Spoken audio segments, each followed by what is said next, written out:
Nous allons demander au Seigneur d'être avec nous. Nous allons demander au Seigneur sa grâce. Prions.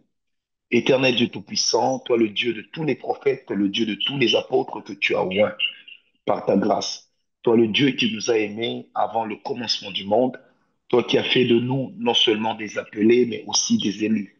Nous prions ce soir, Éternel, cette nuit, que tu sois avec nous, que nous soyons porteurs non pas de nos pensées, non pas de ce que nous voulons, mais que nous soyons porteurs de ta grâce. Merci de nous bénir et de nous faire du bien. C'est dans le nom de Jésus, avec le Saint-Esprit, que nous avons prié.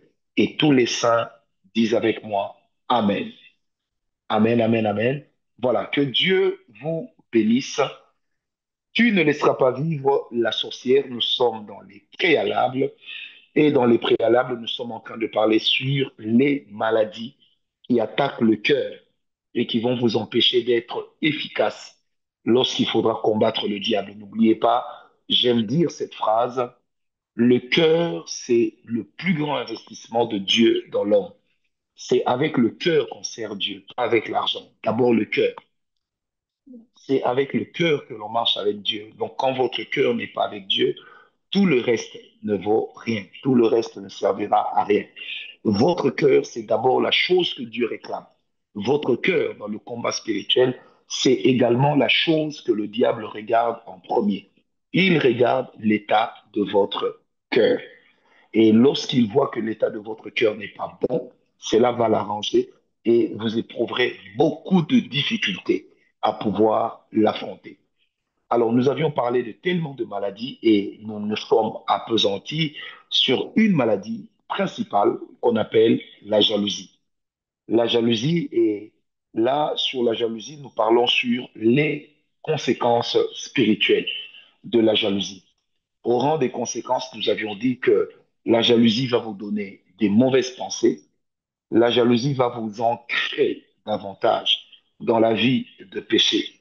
Parce que dès que votre cœur normalise une anomalie, permettez-moi la tautologie, si votre cœur normalise une situation qui est censée être anormale, c'est fini. Ça veut dire que la corruption de votre conscience commence à partir de là. Retenez bien ce que je vous dis.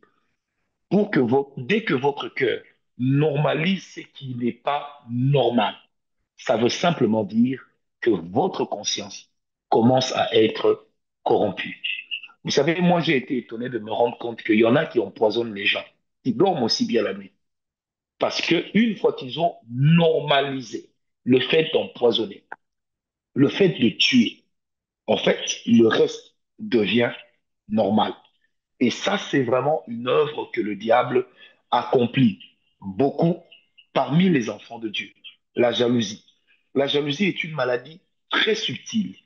Ça veut dire que la jalousie peut paraître à votre intelligence comme étant une revendication.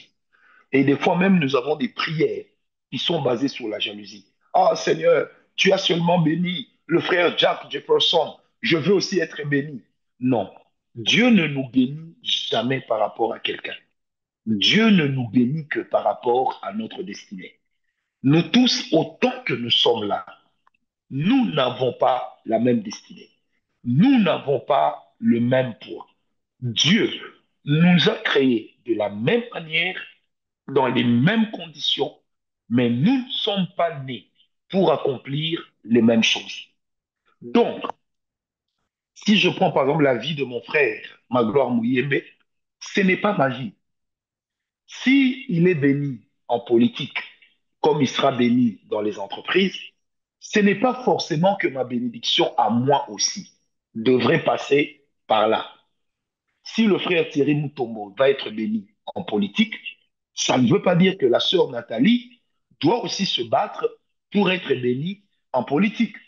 Ou doit commencer à prier pour dire, Seigneur, oh, regarde, tu n'as béni que Thierry, et moi alors, tu me béniras quand?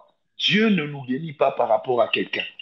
Et rien que la formulation de la prière de cette façon-là cache l'envie, la convoitise ou la jalousie.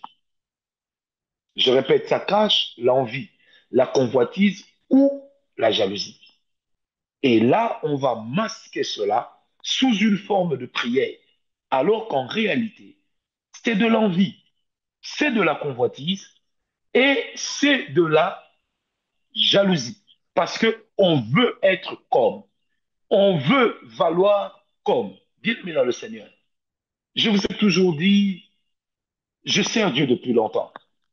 Dans ma petite vie chrétienne, j'ai vu des gens que nous avions trouvés dans le ministère, jusqu'aujourd'hui, ne pas être connus. Nous avons aussi vu des gens qui sont venus après nous, être plus connus que nous, avoir plus de succès que nous. Ne vous leurrez pas. Vous voyez, je ne peux pas citer les noms ici, mais il y a des gens, par exemple, dans le service de Dieu, qui aujourd'hui ont 50 extensions, mais ils sont venus après moi dans l'œuvre de Dieu. Ils sont venus après moi dans la vie chrétienne. Alors, est-ce pour autant que je vais dire, Seigneur, comme tu as béni tel, je veux aussi que tu me bénisses. Comme tu as béni tel, je veux aussi que tu me bénisses. Non, Dieu ne te bénit pas par rapport à quelqu'un. Dieu te bénit par rapport aux alliances d'Abraham, puisque dans Galates 2 et dans Galates 3, la Bible fait référence à la bénédiction d'Abraham, à laquelle nous sommes reliés par le sang de Jésus. Dieu nous bénit par rapport à l'alliance d'Abraham. Et l'alliance d'Abraham vit en nous au travers de l'alliance du sang de Jésus, qui est notre trait d'union, qui est notre trait d'appartenance à la foi d'Abraham. J'espère que vous me comprenez. C'est par rapport à ça que Dieu nous bénit. Vous allez remarquer en lisant toute la Bible, jamais Jésus n'a dit soyez bénis. Je ne sais pas si quelqu'un peut me démontrer ça. Quand vous lisez toute la Bible, vous n'allez trouver aucun verset dans lequel Jésus a dit soyez bénis. Vous savez pourquoi? Parce que le rôle de Jésus n'était pas de nous bénir. Le rôle de Jésus était de nous donner la vie éternelle, était de nous réconcilier avec son Père. Mais Jésus nous connecte à la foi et à la bénédiction d'Abraham afin d'hériter ce que Abraham a eu auprès de Dieu. Et nous faisons partie, par la foi en Christ, de ces myriades et myriades pour lesquels Dieu a dit à Abraham dans Genèse 13, ta postérité peuplera la terre. Comme on ne sait pas compter les grains de sable, on ne pourra pas non plus compter ta postérité. Et nous sommes devenus cette postérité par la foi. Je ne suis pas juif, je ne suis pas israélien, mais par la foi d'Abraham, au travers du sang de Jésus, j'ai droit à la bénédiction d'Abraham. Mais la bénédiction d'Abraham était diversifiée. La bénédiction d'Abraham n'était pas la même pour Ismaël que pour Isaac. C'était pas la même pour les enfants de Ketura et des autres concubines. Non, frère, sortez de cette prière. Oh Seigneur, comme Blondine est en train de se marier. Seigneur, moi aussi, je dois me marier. C'est la jalousie, c'est l'envie, c'est la convoitise. Dieu ne nous bénit pas tous le même jour. Dieu ne nous bénit pas tous de la même façon. Je m'appelle lorsque nous étions tous des jeunes, avec les autres amis que certains d'entre vous connaissent, l'apôtre Mongali, le pasteur Marcelo Tounassi, et d'autres amis encore, le docteur Silas et consorts. Nous étions tous des piétons.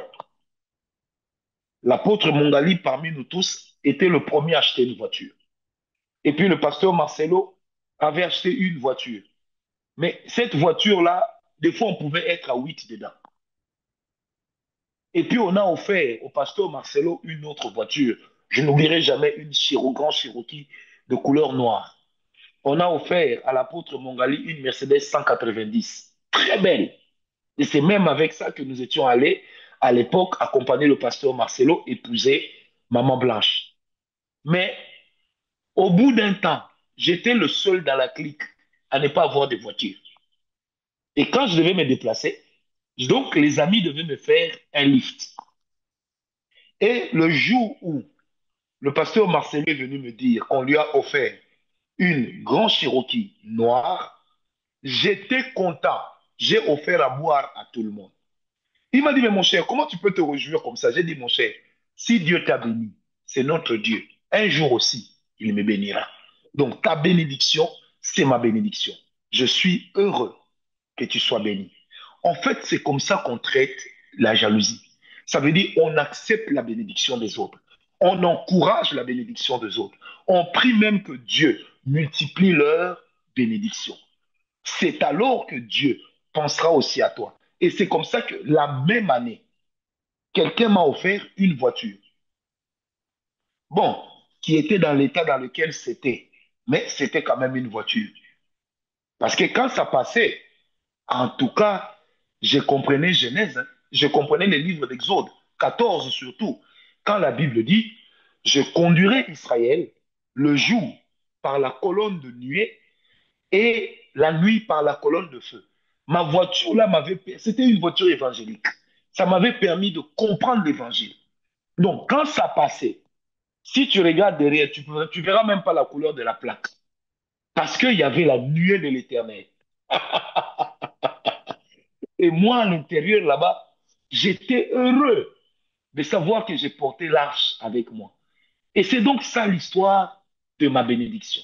J'ai apprécié la bénédiction de mes amis.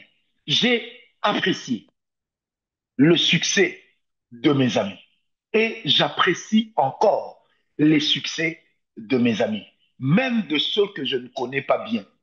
J'apprécie leur succès. J'ai vu notre frère burundais, Kanguka. Je vois ce que Dieu fait avec lui. Je suis heureux. Je suis heureux. Mais je ne dirai pas à Dieu, Seigneur, tu vois comme tu fais avec Kanguka, fais aussi avec moi. Je ne suis pas Kanguka. Je suis Francis Ngawala. Mes combats sont différents de ses combats. Les buts de Dieu avec moi sont différents de ses buts. Est-ce que quelqu'un me comprend? Moi, déjà, pour prêcher seulement le message des hôtels, mais j'ai fait face à toute l'église en face de moi. J'ai fait face aux églises alignées. Aujourd'hui, les gens commencent à prêcher les hôtels facilement, mais moi, j'en ai payé le prix.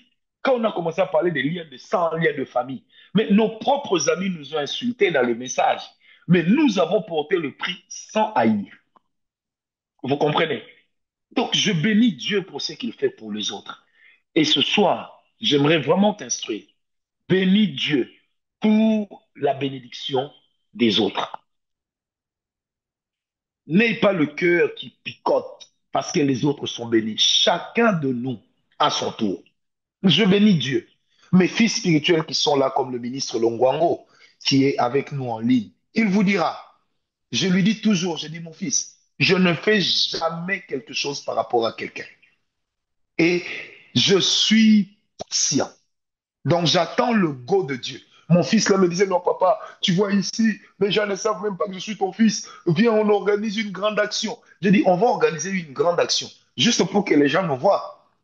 Ou on va organiser une grande action parce que Dieu a un but qu'il veut atteindre. Ou nous servons Dieu, ou nous nous servons de Dieu. Mais moi, j'ai décidé que nous devons servir Dieu. Et aujourd'hui, mon fils Longwango dirige notre ministère à Seattle qui marche très bien. Et quand je parlais avec lui il y a 2 semaines, il m'a dit, ah papa, je comprends ce que tu me disais il y a 2 ans, ce que tu me disais il y a 3 ans. Amen, amen.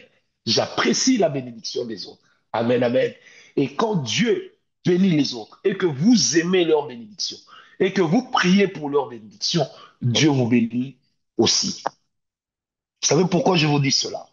Parce que l'une des conséquences de la jalousie que vous trouvez facilement dans Genèse 4, versets 5 à 11, dans Genèse 4, versets 5 à 11, une histoire que vous connaissez, l'une des conséquences de la jalousie, c'est l'esprit de mort.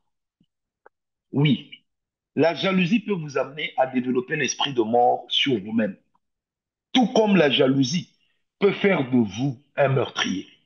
La jalousie a transformé Caïn en meurtrier.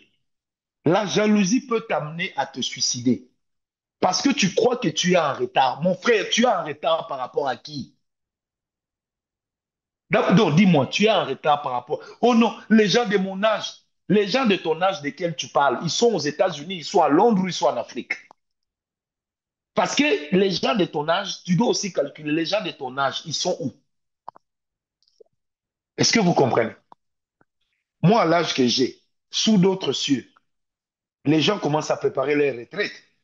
Mais moi, à l'âge que j'ai, comme je vis encore en Afrique, je me bats encore dans le stress de tous les jours. Donc, si tu as une voiture, l'embouteillage te rappelle que tu n'es pas encore béni.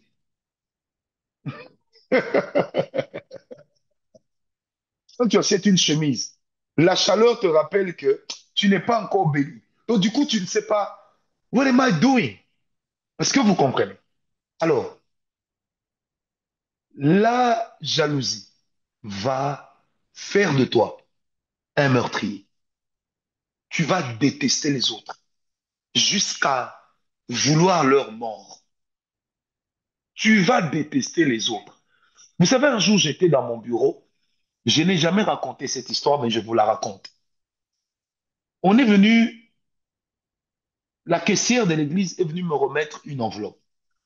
Elle dit, papa, sur cette enveloppe, le frère qui a, la personne qui a donné a écrit à ne remettre qu'au prophète Ngawala. Vous savez, j'ouvre l'enveloppe. Tadam! Je tombe sur un papier et de l'argent dedans. Ah! Maintenant, j'ouvre l'enveloppe, le papier. C'est écrit quoi? En fait, il a fait une offrande pour que Dieu tue un autre pasteur.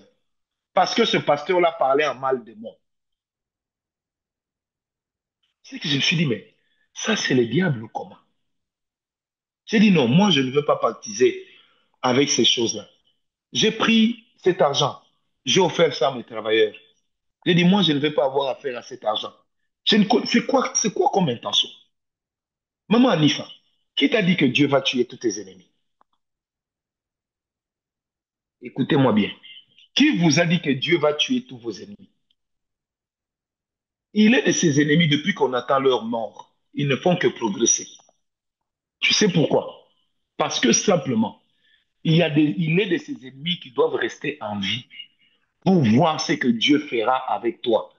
Si Dieu devait exaucer toutes nos prières dans lesquelles on attend la mort de nos ennemis, je crois que pour certains d'entre nous, le trois quarts des membres de leur famille seraient morts. Pour certains même, la moitié de leur quartier serait décédée, sans compter que la moitié de leur tribu avec. Mais Dieu a dit, laissez croître l'ivraie et le blé.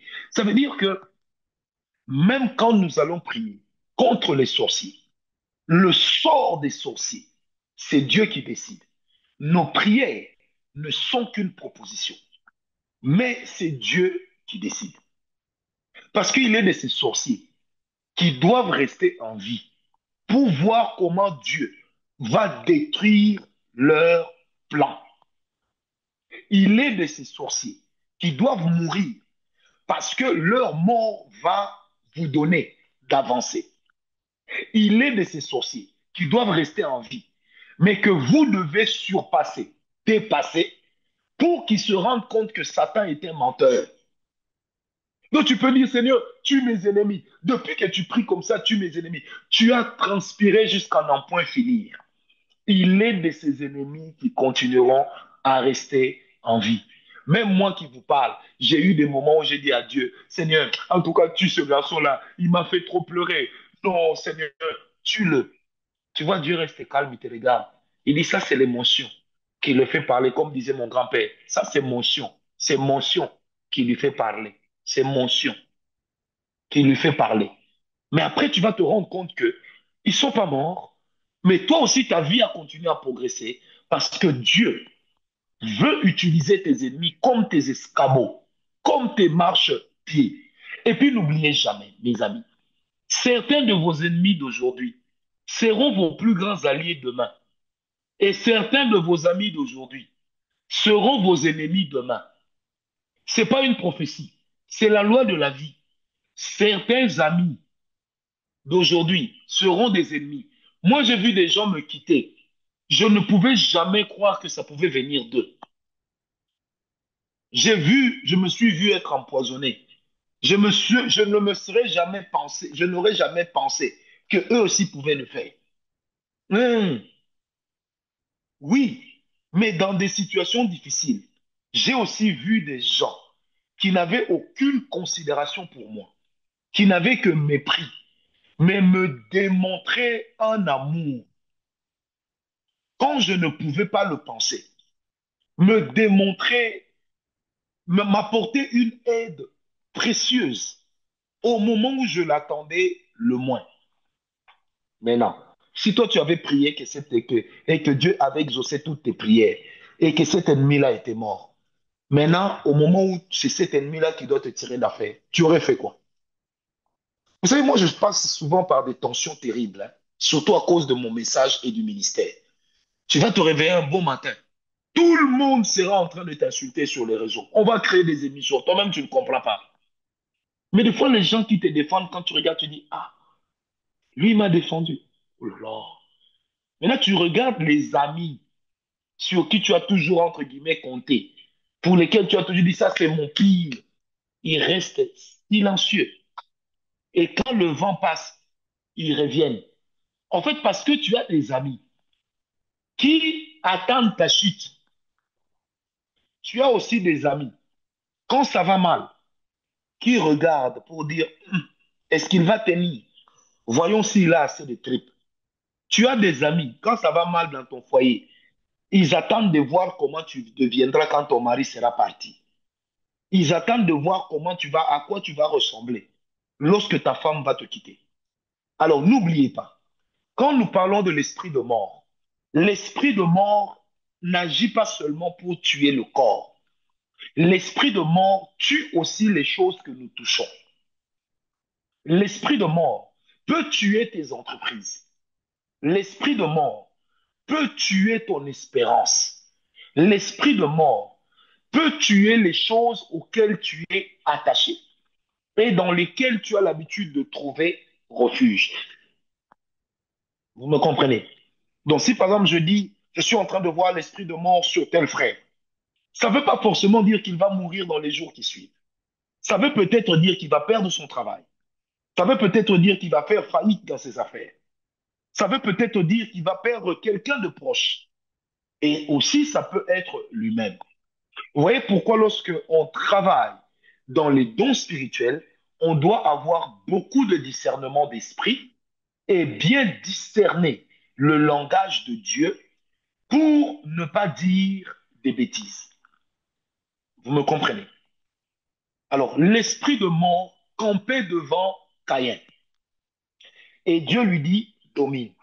Ça veut dire que Caïn avait la possibilité de dominer, mais il a fait le choix à cause de la jalousie qui avait déjà, qui était déjà devenu un venin dans son corps. Il a fait le choix de continuer sur cette voie du mal et il a fini par tuer son frère. Ne lève pas la main, mais j'aimerais te poser une question. Réponds dans ton cœur. Combien d'entre nous n'ont-ils pas déjà tué des gens dans leurs pensées? Combien? Combien? Une dame me disait, quand je vois ce que mon mari me fait, il me promet une Range Rover et puis maintenant il me promet IST. J'ai envie de le mordre. En fait, elle l'a déjà mordu. Elle l'a même saigné. Et si la Bible dit, si Jésus dit que celui qui regarde une femme en la convoitant a déjà commis l'adultère. Maintenant, actualisons ça dans nos pensées et dans les pensées que nous nourrissons contre les autres. Combien d'entre nous n'avons-nous pas déjà été des meurtriers? Combien? Combien d'entre nous n'avons pas déjà tué leur maman, papa, tonton, tantine, oncle, onclerette, cousin, cousine? Combien? Ou je me rappelle quand on était petit et à l'époque, c'était quand vous voulez vous battre avec les amis, vous intimidez mutuellement. Donc tu regardes la personne, tu dis, ah, Lumanisha, toi si je te prends, ah, je vois déjà comment tu saignes. Je te vois déjà KO. Je t'ai donné un coup, tu as fait une crise d'épilepsie. Ah! Mais tout ça, c'était dans nos pensées. Parce que nos pensées sont souvent mauvaises. Et le diable l'utilise. Or, nos pensées les plus téméraires reflètent l'état de nos cœurs. Nos pensées les plus tenaces ça ressort l'état de nos cœurs. Tu sais, des fois, tu n'as pas besoin qu'on prophétise. Des fois, tu n'as pas besoin qu'on te fasse une cure d'âme. Reste calme. Regarde les pensées desquelles tu te nourris. Tu sauras quel est l'état de ton cœur. Il y a beaucoup de femmes ici, dans ce Zoom, qui ont déjà tué leur mari, qui ont déjà divorcé et qui sont déjà au quatrième mari. Il y a beaucoup d'hommes qui ont déjà tué leur femme, qui ont déjà trompé leur femme. Mais il n'y a que le corps qui est resté sain. La pensée est déjà entrée sur l'autoroute de l'adultère, sur l'autoroute de la vengeance. Moi, un jour, je parlais avec une femme, elle me dit, Papa, tu sais, c'est moi parce que je respecte mon mari. Hein. Des fois, quand je le regarde, je me dis, hé, c'est monsieur, si moi je le prends, je vais lui donner des coups de tête. J'ai dit, ma soeur, douce comme je te vois là, tu vas aligner à ton mari des coups de tête. Elle me dit, papa, laisse, tu connais pas la force qui se cache ici. Et puis elle me fait, ah, laisse, papa.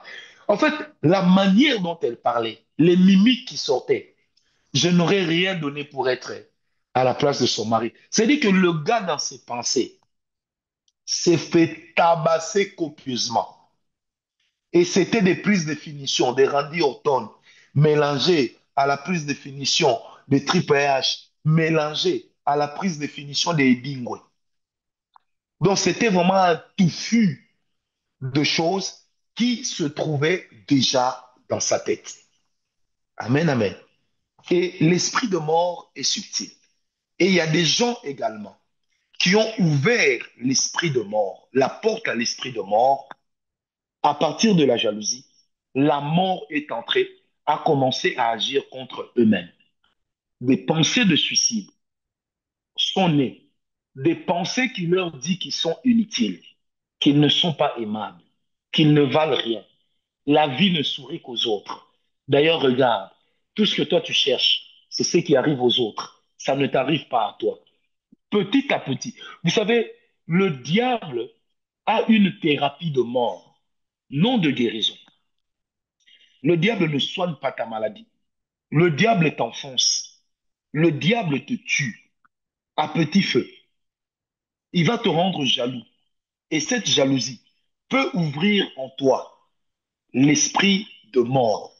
Il va commencer à agir contre toi jusqu'à t'entraîner dans le gouffre. La deuxième des choses que que la jalousie produit, c'est que la jalousie produit un esprit de retard. Un esprit de retard. Un esprit de retard.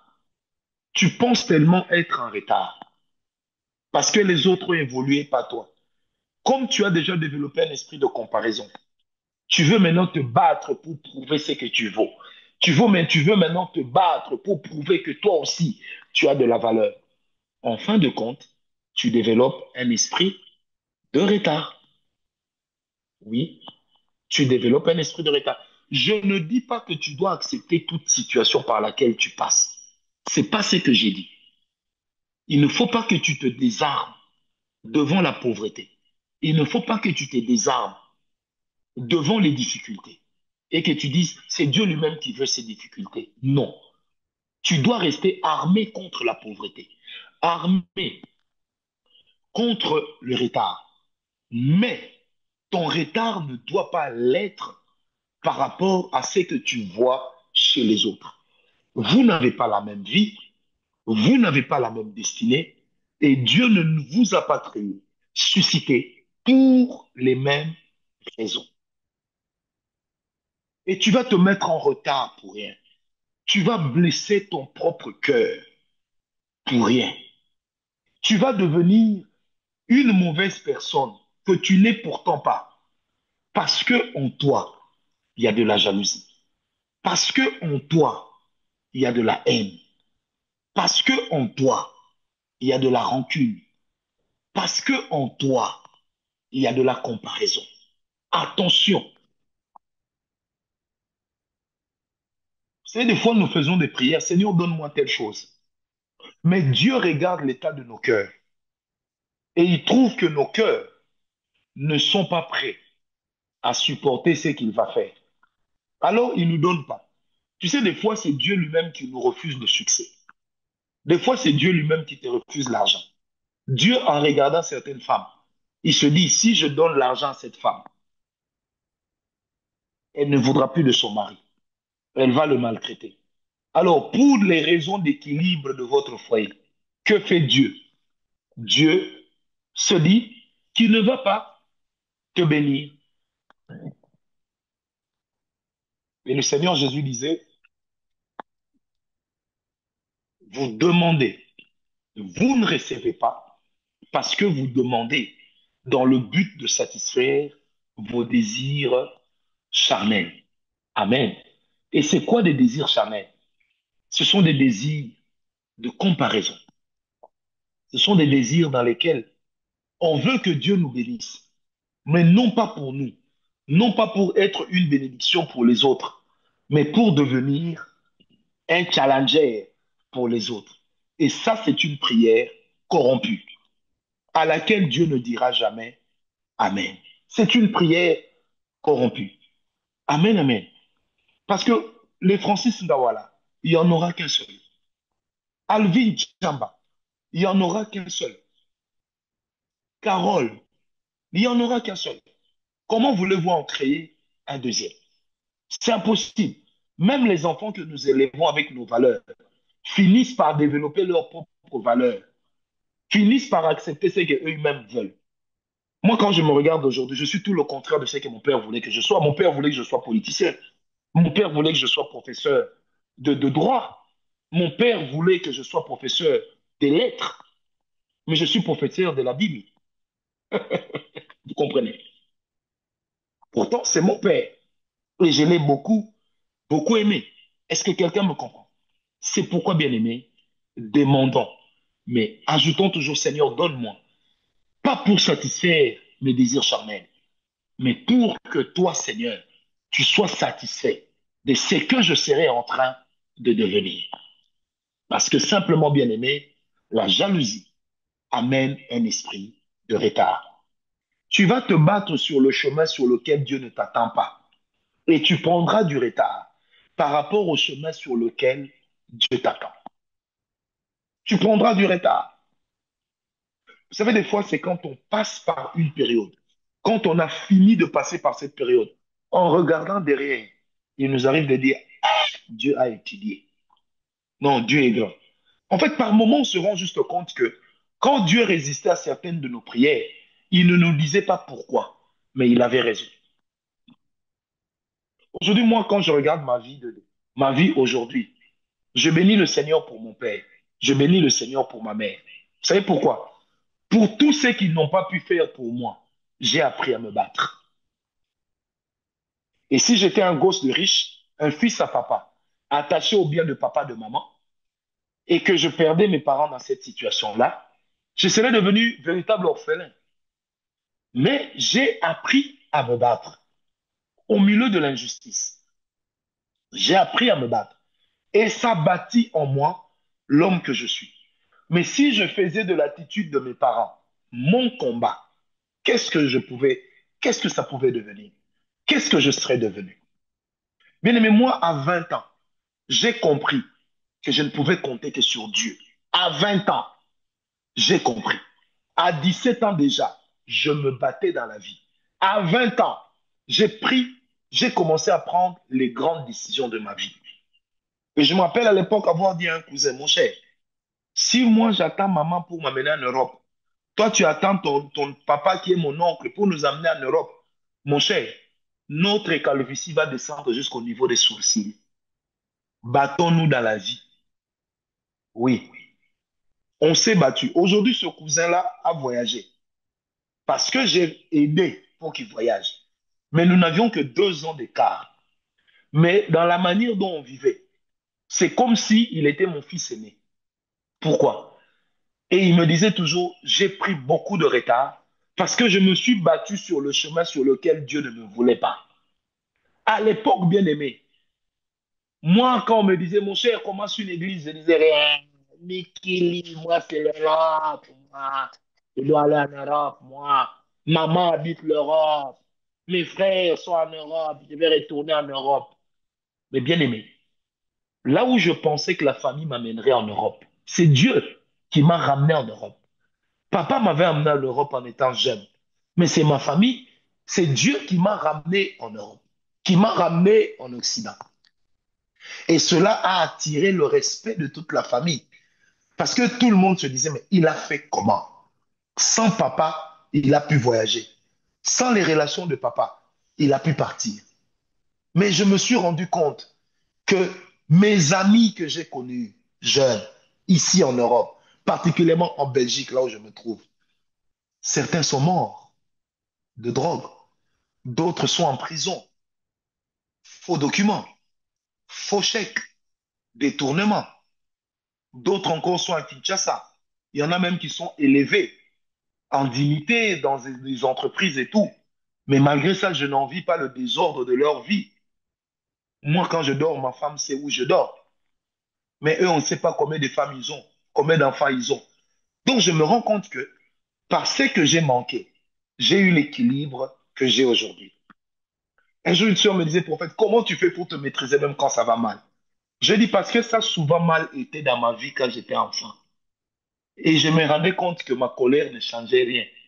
Je me suis souvent rendu compte que mes larmes ne changent rien. Vous savez, moi, j'ai atteint un niveau où vous tous, vous m'insultez. J'ai lis, j'ai mal au cœur. Quand c'est fini, je dors. Et le matin, quand tu m'appelles à 4 heures, tu vas vraiment entendre, je fais... Oh. Un jour, ma femme m'a dit, chérie, comment tu fais pour trouver sommeil quand les gens t'attaquent? J'ai dit, est-ce que ces gens-là, ils sont entrés dans mon sommeil? Non, ils ne sont pas entrés dans mon sommeil. Je vais penser à eux quand je vais me réveiller. Mais là, la nuit, dormons d'abord. Ouais, c'est comme, ça ressemble un peu à ces hommes. C'est toi qui donnes l'argent pour qu'on fasse la popote à la maison. Mais quand tu es fâché contre ta femme, tu refuses de manger. Est-ce que la nourriture a péché contre toi? Non. Mon cher, mange. Reste fâché, mais mange. Parce que tu es fâché doublement. Et malheureusement, c'est ce que nous faisons. Amen. Mais nous apprenons aussi de ce que nous avons manqué. Aujourd'hui, ma perspicacité et mon efficacité dans le combat spirituel, surtout quand je parle de la sorcellerie. Vous allez voir que c'est une passion. Je déteste la sorcellerie. Pourquoi? Parce que j'en ai vécu les méfaits. Moi qui vous parle, combien de fois on m'a traité de sorcier? Donc je sais comment ça fait mal. Hein? Je sais comment ça fait mal. On te traite de sorcier pendant que tu n'es pas sorcier. Ça fait mal. Très mal. Donc c'est pourquoi moi, avant de me prononcer sur la sorcellerie de quelqu'un, je dois être sûr. Mais le jour où je vous dis que tel est sorcier, croyez-moi que cette parole est irrévocable. Parce que je connais la douleur. Je connais le prix que moi j'ai payé. Parce que simplement tout le monde était baptisé comme catholique et moi, je n'étais pas baptisé. Et à l'époque, on disait que si un enfant n'est pas baptisé dans l'église catholique, ça veut dire qu'il a la queue. Autrement dit, il est sorcier. Et moi, je suis tombé dans ce panneau-là. Mais je ne peux pas vous expliquer ma douleur. Je ne peux pas. Et permettez-moi de vous raconter ça. Ça va rester sur Zoom, ce numéro, je ne le mettrai pas sur YouTube. Mais je peux vous dire une chose extraordinaire, vous savez. Un jour, je reviens de l'école et puis je trouve des gens à la maison. Je dépose mon cartable, je pars faire l'équipe voyou, comme j'aimais bien le faire. À mon retour le soir, le gardien me dit, il y a des gens au salon de votre papa. On t'attend là-bas. Frère, histoire vraie. Je suis entré pour qu'on prie pour moi. J'ai trouvé tout le monde. On a commencé à prier pour moi. J'avais faim. Vous savez qu'on me pose les mains. Je descends comme ça par terre. Comme j'ai pratiqué le sport. Quand on me laisse, je reviens. On m'impose la main. Je descends. Quand on me laisse, je reviens. Frère, au bout d'un certain temps, je me suis fait tomber moi-même. En fait, je me suis étendu par terre. Et maintenant, il y avait une dame qui prophétisait, qui trompait mes parents. Cet enfant est sorcier. Cet enfant, cet enfant, cet enfant. En fait, c'est là, ce jour-là, que j'étais devenu athée. C'est ce jour-là que j'ai cessé de croire en Dieu. C'est ce jour-là que même le peu de considération que j'avais pour la prière de notre Père. C'est parti, ce jour-là. Et vous savez, quand on m'a posé la question, pendant qu'on priait pour toi, qu'est-ce que tu as vu? En 86 ou 87, il y avait MacGyver qui passait. Je pense qu'il y a des gens qui se souviennent de MacGyver. Moi, j'ai raconté à mes parents MacGyver.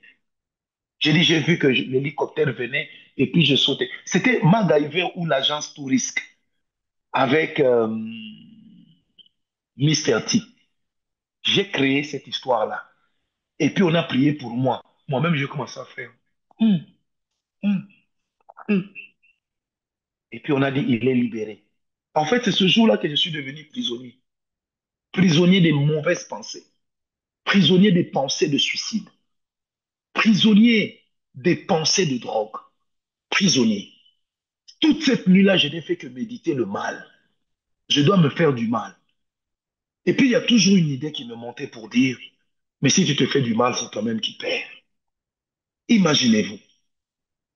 Et en 90, plusieurs années après, 90, on arrive en Belgique. On est installé. Et je monte les marches vers l'appartement de mon frère. Et puis, il y avait des toilettes au couloir pour les visiteurs. Et puis, il y a une dame, elle était jeune, jolie comme ça. Elle m'a tiré dans la toilette. Ah, j'étais content. Je me suis dit, la petite est folle de moi. Cette dame a retiré l'espèce de foulard qu'elle avait en tête. Elle m'a posé la question. Est-ce que tu me reconnais? J'ai dit, pourquoi? Je devrais. Et moi, j'étais très arrogant. Quand tu n'as jamais vu quelqu'un, il est pauvre, mais il est arrogant. Moi, j'étais comme ça. Et puis, la dame se met à pleurer. Elle me dit, tu te rappelles en telle année, il y a un groupe de prière qui était venu chez vous, qui avait prié. Et on avait dit que tu étais sorcier. J'ai dit, je me rappelle. Et il y avait une dame qui prophétisait. J'ai dit oui. Elle me dit, c'est moi. Et j'ai dit, madame, je te cherchais. Mais là, je lui ai dit, j'ai dit, mais tu es tombé dans la gueule du lion. Aujourd'hui, là, je vais te boxer. Elle me dit, j'ai toujours dit à Dieu que je dois te revoir pour te demander pardon. Et c'est là que les larmes ont coulé de mes yeux. Et je lui ai dit, madame, vous avez foutu en l'air ma vie. Vous avez foutu en l'air mon adolescence avec votre soi-disant prophétie. Il dit, laissez-moi. Je suis sorti. Mais au même moment dans mon cœur, j'étais soulagé d'une chose. J'ai pu enfin me dire que ce qu'on avait dit était faux. Mais combien d'années de ma vie étaient gâchées? Et maintenant, c'est à partir de ce jour-là que j'étais devenu coureur de jupons. Et je draguais les filles sans les aimer parce que une blessure était entrée dans mon cœur. Et je me disais, si je ne peux pas me tuer, je dois complexer les autres et les tuer. Donc c'est pourquoi, bien aimé, quand vous traitez les problèmes de sorcellerie, surtout en famille, faites très attention. Ne vous êtes-vous pas rendu compte que la plupart des prophètes, quand ils viennent dans nos familles, dans une famille structurée, quand il y a un enfant ou deux enfants qui sont nés de l'extérieur, c'est toujours eux qui sont sorciers. Jamais les enfants de la maison. Pourquoi? Et dans la plupart de nos familles africaines, c'est toujours la famille des papas qui est sorcière. La famille des mamans, ce sont toujours des saints. Vrai ou faux? Mais après, est-ce que vous vous rendez compte des conséquences que vous créez? Est-ce que vous vous en rendez compte? Vous, chers parents, vous qui détestez les enfants, parce que monsieur l'a conçu hors mariage, est-ce que cet enfant avait demandé d'être? Frère, je vous parle avec mon cœur, parce que j'ai vécu ça. Et si aujourd'hui, moi, je suis serviteur de Dieu, c'est la grâce. Vous savez quelle démonstration de puissance il a fallu à Dieu pour que moi, je me convertisse. Je vais vous raconter, vous n'en reviendrez pas. Donc Dieu a dû me démontrer qu'il était puissant pour que moi, Francis, je devienne un frère. Ça veut dire que même en plein hiver, il suffisait que tu parles de Jésus. Je vais préférer aller geler à l'extérieur que de rester pour entendre le nom de Jésus. Combien d'enfants orphelins n'ont-ils pas été injustement traités de sorciers et ne sont-ils pas morts? Combien? Combien aujourd'hui dans nos rues, en Europe, en Amérique, en Afrique, des enfants n'ont-ils pas foutu leur vie en l'air à cause des traitements de sorcellerie? Vous savez, avant, je pensais que c'était une spécialité des Noirs. En fait, je me suis rendu compte que le diable n'a pas de sexe. Le diable n'a pas de race. Combien de personnes, combien de familles n'ont-elles pas été disloquées à cause des prophéties données à tort et à travers? Combien? Combien? Combien? Combien de nos enfants, des membres de nos familles, des membres de nos sociétés, n'avons-nous pas offert au diable comme une offrande? Combien de personnes, notre jalousie, que je me permets de dire des fois être sorcellérique, n'a-t-elle pas conduit dans la prostitution, dans la débauche, dans la criminalité, dans la voyoucratie? Combien? Moi, j'ai toujours dit à ma femme, si un homme comme moi, je suis tout, si un homme comme moi, je connais Dieu, c'est la grâce. Rien d'autre. C'est la grâce.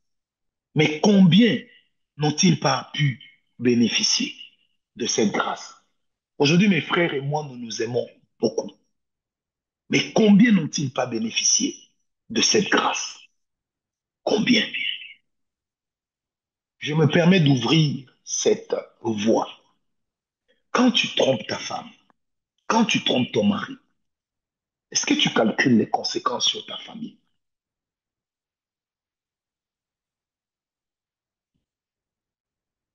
Aujourd'hui, le monde tel qu'il va, tu as ta femme, mais ta femme est devenue le mari d'une autre femme. Tu as ton mari, mais ton mari est la femme d'un autre homme. Est-ce que vous pensez aux conséquences? Et tout ça augmente le taux de sorcellerie dans nos sociétés, augmente le taux de sorcellerie dans nos familles. Ça augmente le taux des occultistes dans nos familles. Ça augmente le taux des occultistes dans nos familles. Parce que la dernière chose que la jalousie amène, c'est la prostitution, la débauche, la malédiction. La prostitution, la débauche, la malédiction, ça vient avec la jalousie aussi. Tu vas jalouser celui qu'il ne faut pas. Tu vas détester celui qu'il ne faut pas. Tu vas haïr celui qu'il ne faut pas. Et tu vas te mettre à dos Dieu. Est-ce que quelqu'un m'a compris? Que Dieu vous bénisse. Aujourd'hui, c'était le premier jour de la semaine. Demain, vous êtes malade. Vous sentez que vous avez une malédiction qui vous dérange. Et vous sentez que dans vos affaires ou autour de votre vie rôde un esprit de mort. Demain, autant que cela soit possible, connectez vous-même avec vos petits-enfants. Je vais prier pour vous. Demain, je vais exhorter 7 à 10 minutes. Et après, on va prier. Il y aura des grandes délivrances. Préparez même déjà des sachets, des pots dans lesquels certains vont cracher, vomir et que sais-je encore. Pardon de le dire, mais il y a même des femmes qui doivent préparer les bandes des freins. Vous connaissez, hein, les femmes, les bandes des freins. Parce qu'il y a des femmes qui n'ont plus vu leur période. Après la délivrance de demain, il y en a qui verront brutalement leur période être rétablie. C'est ce que le Seigneur m'a dit.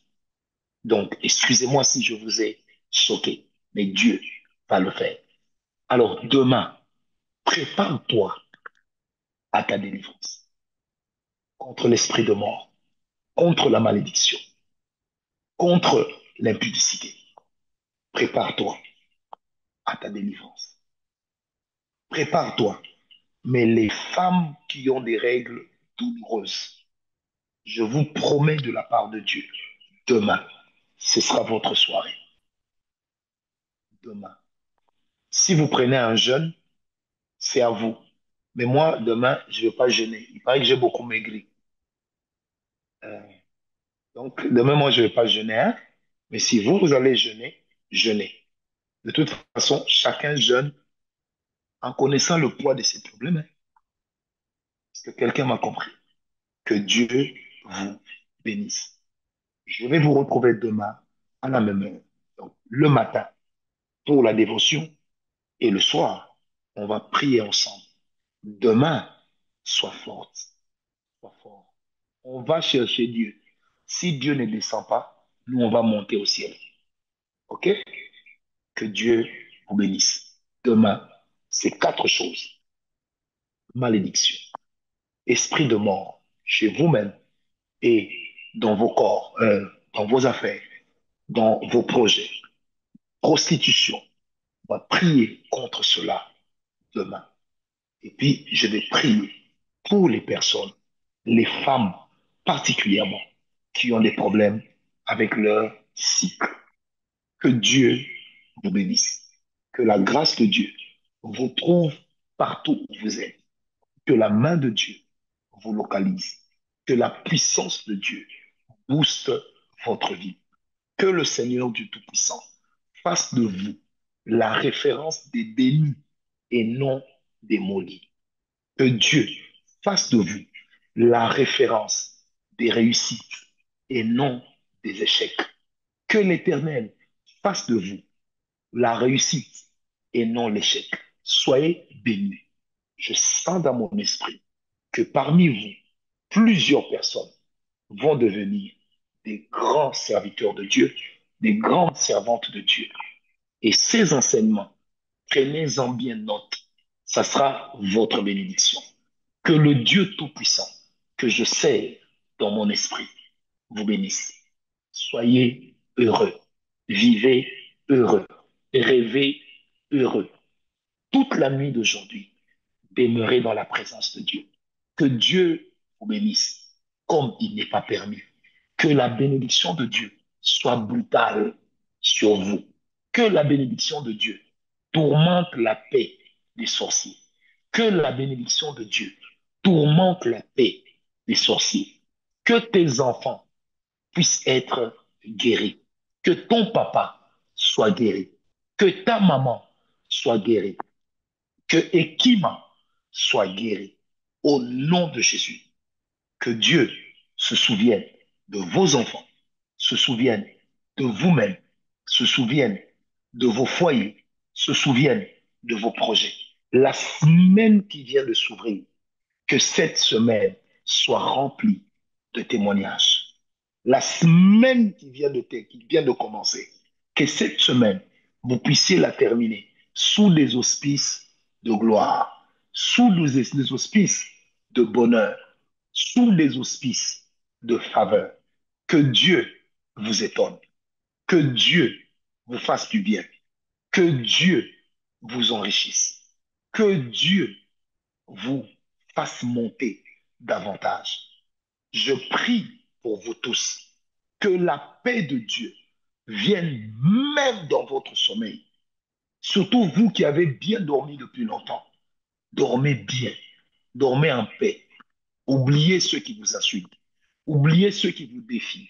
Oubliez ceux qui vous maudissent. Concentrez-vous sur Dieu qui vous bénit. Écoutez les paroles du loin de Dieu qui vous bénissent. Soyez bénis. Je vous retrouve demain. Paix et grâce. Shalom, shalom, shalom.